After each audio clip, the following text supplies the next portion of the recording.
এই নারী অধিকারের বিষয়টা তো বলা হয় যে এটা আসলে পাশ্চাত্য থেকে এসছে, যেখানে আমি দেখি যে আসলে আমার ব্যাংক, বীমা, অর্থনীতি, সরকার কোনো কিছুই আসলে আমি ধরছি যে সেটা পাশ্চাত্য থেকে আসলো, সেটা নিয়ে কথা নেই, কিন্তু কথা হচ্ছে যে নারী অধিকার বিষয়টি পাশ্চাত্য থেকে এসছে, আসলেই কি?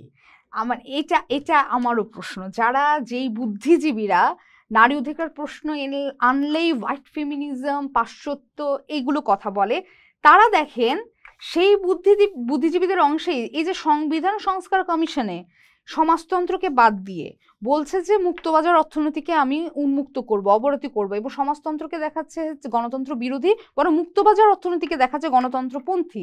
তার মানে এই যে একটা ফ্যালাসি, এগুলো তো নিউ লিবারেল ট্র্যাপ। এইটা আমার পশ্চিমা মনে হয় না।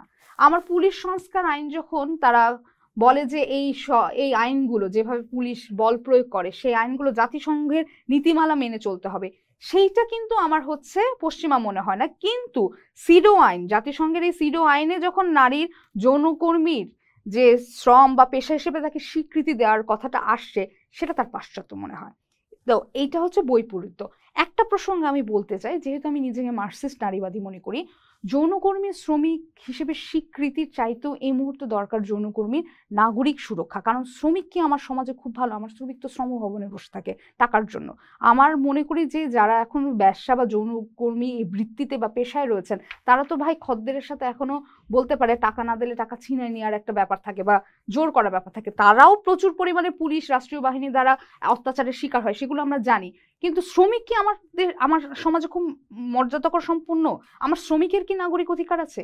তার মানে আমার কিন্তু যৌনকর্মীর নাগরিক সুরক্ষাটা দরকার। এবং এই পেশাটাকে আমি আমার মার্ক্সীয় নারীবাদের জায়গা থেকে দেখি যে একটা এক্সপ্লয়টেশনের মাধ্যমে কিন্তু এই পেশার আবির্ভূত।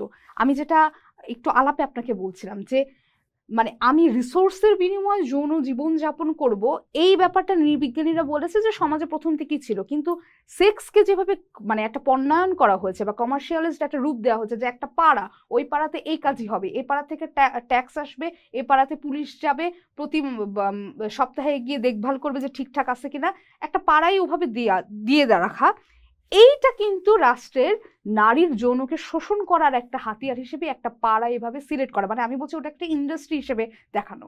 তো যৌনকর্মীকে আমি যখন শ্রমিক হিসেবে স্বীকৃতি দিই, আমি ইন্ডাস্ট্রির আসলে দীর্ঘায়িতা চাই, কিন্তু আমি তো আসলে এই ইন্ডাস্ট্রি দীর্ঘায়িতাতে চাচ্ছি না, কারণ এখানে তো এক্সপ্লয়টেশন করছে। আমরা বলছি যে এখানে অনেকে স্বেচ্ছায় আসছে, যারা স্বেচ্ছায় আসছে তারা যৌনতা শতাংশ আসলে।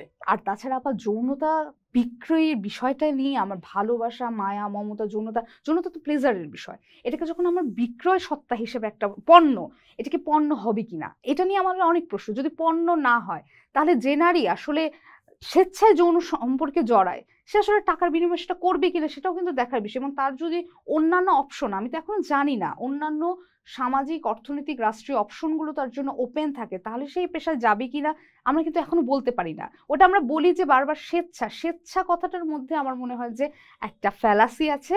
স্বেচ্ছা ব্যাপারটাকে আমাদের সংজ্ঞায়িত করা উচিত। তো এটা আমার মার্ক্সীয় নারীবাদের ধারণা, কিন্তু তার জায়গা থেকেও আমি বলতে চাই এই মুহূর্তে আমার যৌনকর্মীর নাগরিক সুরক্ষা লাগবে। সেই সুরক্ষার কথা নারী সংস্কার কমিশন বলেছে।